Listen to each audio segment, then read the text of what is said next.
septembre 1985. Je viens de découvrir sur le palier de ma porte ce petit panier avec ton nom dessus. Il m'était adressé ainsi, tout écrit en hiéroglyphes. Et sous le petit papier, il y avait un petit bébé que tu semblais vouloir me léguer. Mais j'étais intrigué, car je n'avais que ton nom sur le papier, rien d'autre d'écrit, tout ça en hiéroglyphes, et je ne comprends pas les hiéroglyphes. Alors j'étais perplexe, et ainsi, j'ai pris le petit bébé en le berçant. Je berçais le bébé en me demandant, mais pourquoi diantre m'a-t-elle donné ce bébé? Serais-je le père de toi? Toi, Marguerite, cette femme que je n'ai pas de souvenir de connaître. Peut-être que c'est un signe. Peut-être que tu m'as croisé dans la rue et que tu as vu en moi un bon père. À voir. Cher Gérard, nous sommes en fin décembre 1985. Je sens que j'ai vraiment fait le bon choix et que mon enfant va vraiment avoir une vie nouvelle, une vie qui va être beaucoup plus intéressante, une vie dans laquelle il vivra pas la même difficulté que j'ai vécue toute ma vie. Une vie dans laquelle il va sûrement pouvoir faire quelque chose de sa vie. Il risque d'être moins jugé, il risque d'être moins maltraité, d'avoir des amis, j'imagine. Puis je pense que tu étais la bonne personne. Je, je me dis que pour être sûr que les autres villageois savent pas, ça se peut que j'ai fait, que mon petit soit pas inculqué de mon crime. J'espère que tu vas. Je pense que tu es le seul qui est capable de comprendre le message que je t'ai envoyé. Puis, puis de voir justement à lui donner tous les soins qu'il mérite. Puis même si tu te souviens pas de moi, je pense que c'est encore mieux.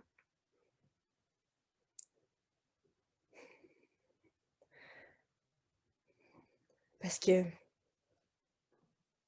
je suis pas une femme qu'il faut. Je suis pas une femme qu'il faut se souvenir. J'espère juste que. J'espère juste que mon enfant est en de bonnes mains puis que tu vas pouvoir me donner quand même des nouvelles de lui au, au fil des temps. Savoir un peu qu'est-ce qu'il fait, s'il va bien, s'il est en santé. Marguerite, nous sommes maintenant en juin. Le petit bébé a légèrement grandi et je viens de décider de lui donner un nom. Comme c'est un garçon, je vais l'appeler Grosnard. Alors le petit Grosnard se porte bien. Je m'en occupe comme si c'était le mien. Mais c'est sûr qu'une présence maternelle lui manque énormément au petit Grosnard. Ah oui. Et j'ai beaucoup réfléchi à toi, Marguerite. Et je t'ai finalement trouvé dans mes amis Facebook. Je t'ai regardé le visage comme ça. Et je me suis dit, ouais, c'est elle. Tu es la gonzesse qui m'a fait de l'œil il y a un peu plus d'un an, lors du party de bureau, du bureau de poste à Singapour. Ouais. Mes souvenirs sont assez vagues de la fin de cette soirée, mais si j'en crois cet enfant qui a mon sourire, mes yeux et le dentier de son grand-père, je crois que c'est possible. Je peux, en effet, avoir projeté en toi pour me reproduire. C'est possible. C'est la première fois. Je n'ai jamais été père avant. J'apprends ce métier qui n'est pas de tout repos. Ah non, ah non.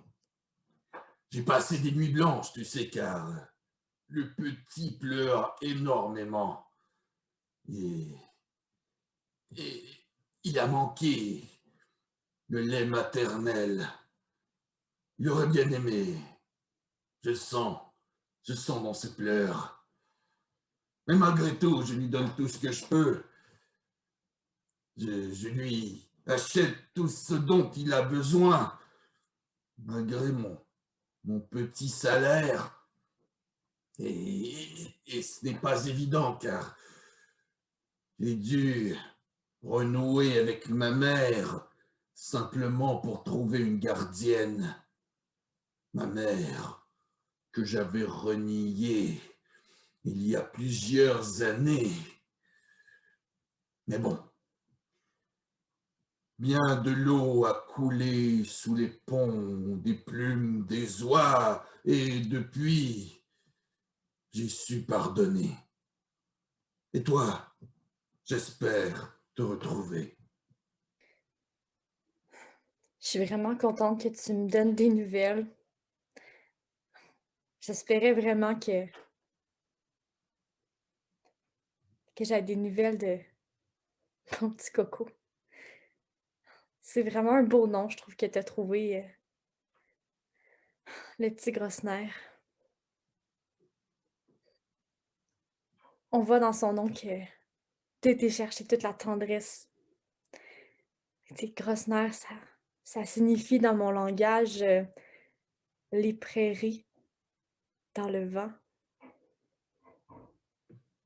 Et je vois tellement à quel point que tu chéris pour trouver un nom si beau et aussi poétique. Et à quel point que tu es généreux et je le savais, c'était justement pour ça que je t'ai remis mon petit grosse-nerf parce que c'est plus possible. Je peux plus, je peux plus être je peux plus être une personne signifiante pour lui. Il va toujours rester dans mon cœur, mais ça marche pas. Je sais que là, tu viens de savoir que tu viens de te souvenir de moi, ce fameux party de bureau. Je t'ai fait de l'œil. Faut dire que tu étais vraiment très élégant. En même temps, je me dis: «Pourquoi j'ai fait ça?» C'est pas que c'est pas contre toi, c'est plus ma famille.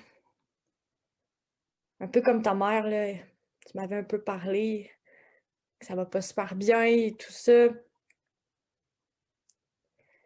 Dans ma famille, tu le sais pas parce qu'on je t'ai jamais vraiment rien dit sur moi, mais je pense que maintenant, ça va être le je pense que c'est un bon moment pour t'en parler, mais dans ma famille, ils étaient pas très d'accord. Ils voulaient pas, mon avenir était tracé, c'était tout simplement ça. Je suis vraiment contente de savoir quand même là, je voulais pas perdre l'enfant que j'avais avec toi. On a tellement une chimie, mais je pense que malheureusement, ça pourra pas revenir. Je voulais juste te dire quand même que tu une bonne personne, puis je t'ai trouvé très attirant. Et je me demandais, est-ce que tu as réussi à déchiffrer le message que je t'avais envoyé? Ah, chère Marguerite, tu sais, j'ai travaillé d'arrache-pied pour tenter de déchiffrer ce message. Le petit Grossner est maintenant âgé de 5 ans.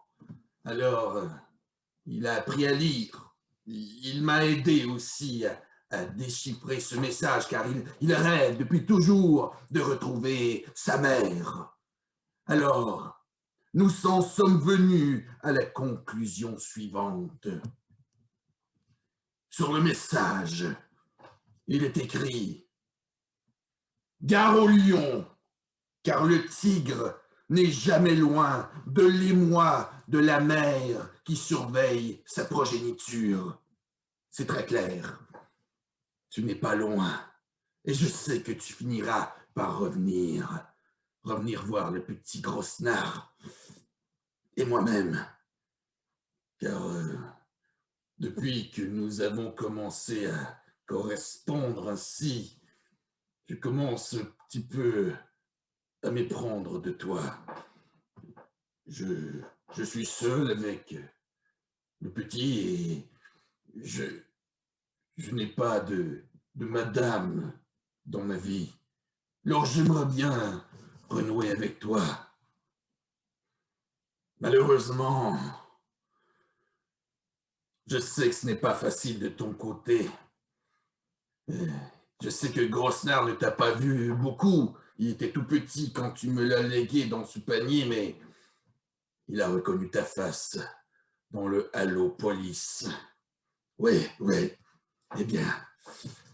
Et j'avoue, oui, c'est bien ton visage qui était dans le Halo Police.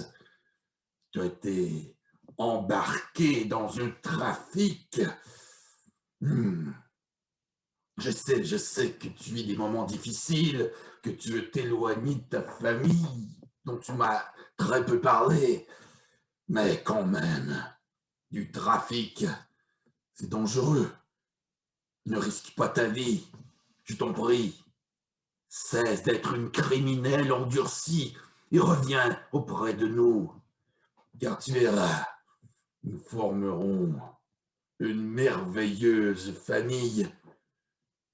Je vais tout faire pour vous rendre heureux, tous les deux.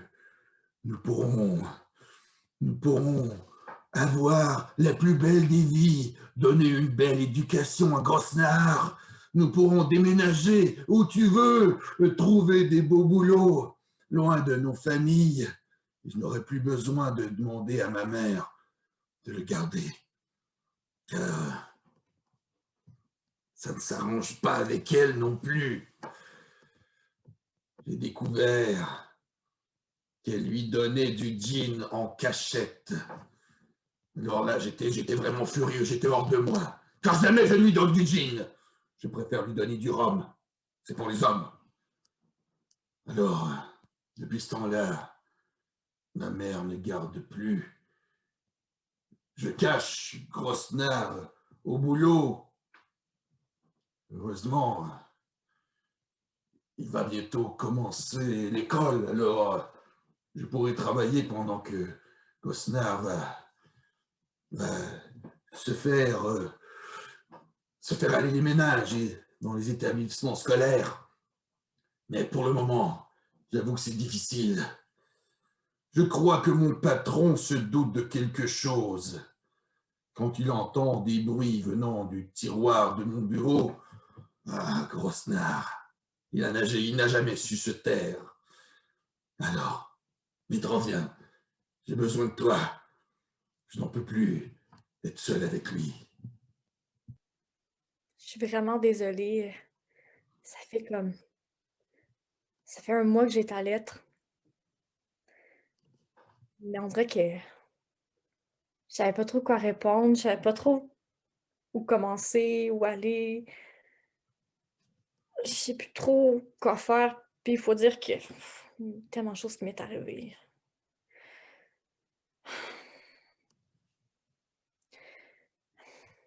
Tu pu J'ai vu que tu as vu que j'étais dans la Allopolis. Je sais que tu dis qu'il y a d'autres façons, qu'on va pouvoir trouver une solution, que tu m'as même proposé, une belle vie, avec une maison ailleurs. Mais c'est pas facile de même. C'est pas aussi simple, sinon ça ferait longtemps que je serais partie. Je suis tellement pris, tu sais pas à quel point. Je peux plus m'en sortir. Je suis comme menottée de partout. Peu importe ce que je vais faire, je vais me faire trouver partout.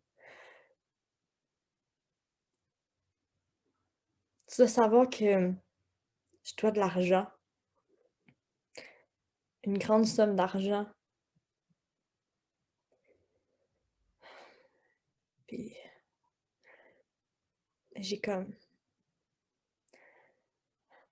ma famille, fait longtemps qu'elle fait longtemps qu'elle me renie, qu'elle m'aime plus. Puis ça, c'est tout ça à cause de Grossner, mais c'est tellement pas sa faute. Tu dois savoir que c'est tellement la mienne. C'est tellement tout moi, puis c'est pour ça que je voulais c'est pour ça que je t'apportais l'enfant, puis je veux vraiment pas qu'il soit mêlé à ça. Je veux vraiment pas qu'il soit justement dans tout ce que je vis en ce moment, dans tous les problèmes, dans toute cette noirceur, dans tout cet univers atroce dans lequel je vis, puis j'aimerais vraiment ça vous rejoindre. J'aimerais tellement ça vivre avec vous, pouvoir donner à Grosse-Mère la joie de me voir, puis ça me fait tellement plaisir de savoir qu'il s'intéresse à moi. Je l'oublierai jamais. C'est tellement une partie de moi, mais je pourrais jamais donner qu'est-ce qu'il veut. Je pourrais jamais te donner ce que tu veux non plus. Ça marchera pas. C'est hors de moi. Puis je suis tellement désolée si parfois il te cause des problèmes et qu'avec ton travail, ça va pas super bien. J'espère que ça s'est amélioré au cours du mois. J'espère que j'espère que ton employeur il l'a pas découvert.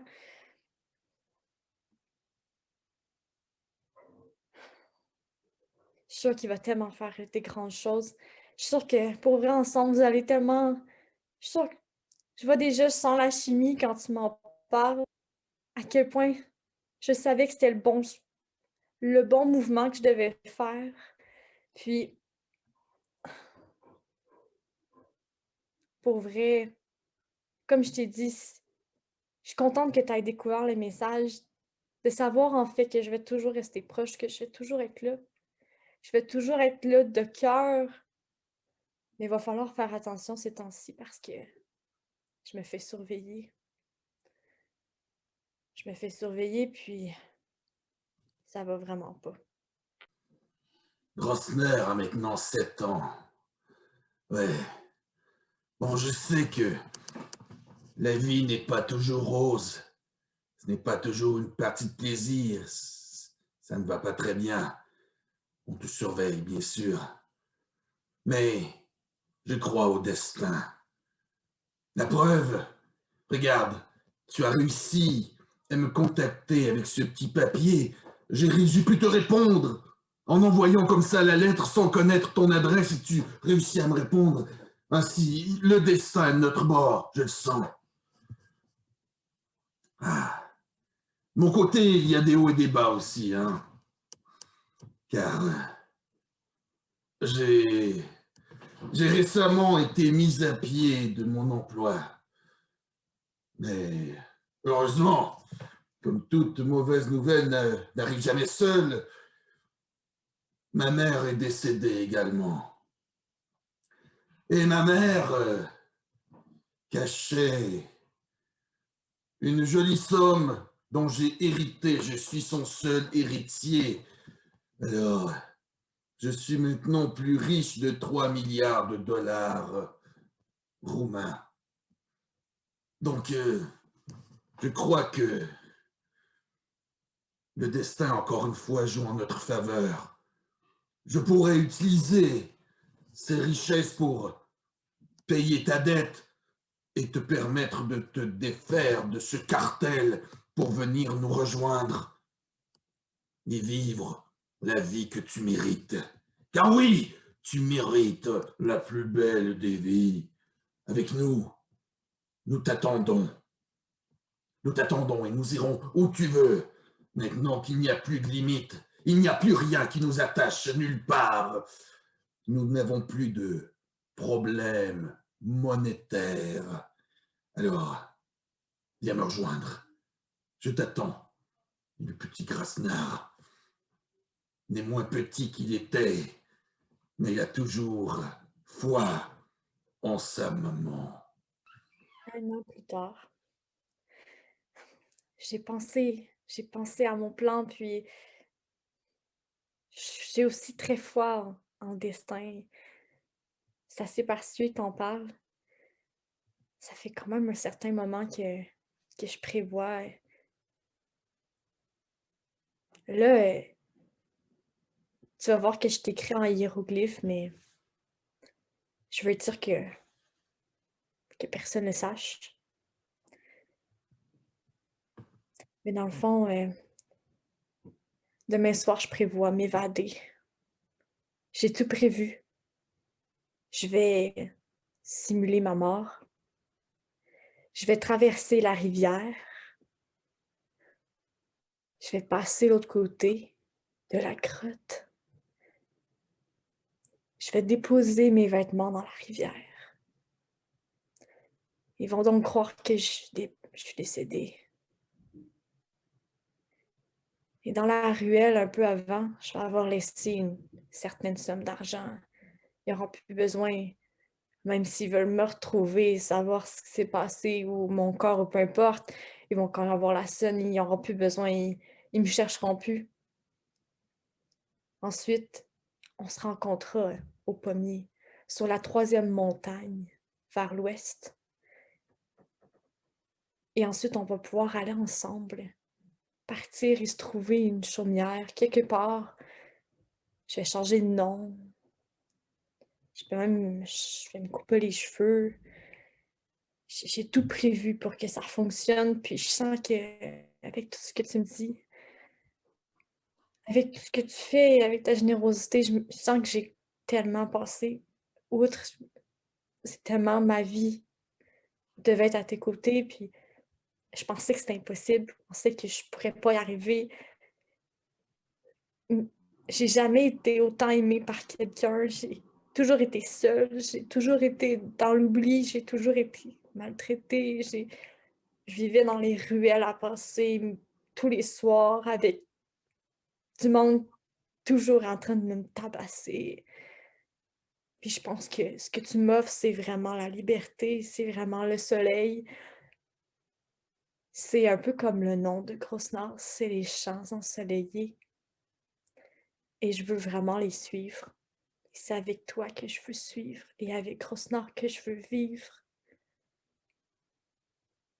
J'ai décidé. J'ai décidé. Le tigre part vers les champs. Attends-moi demain, au 3e pic de la montagne.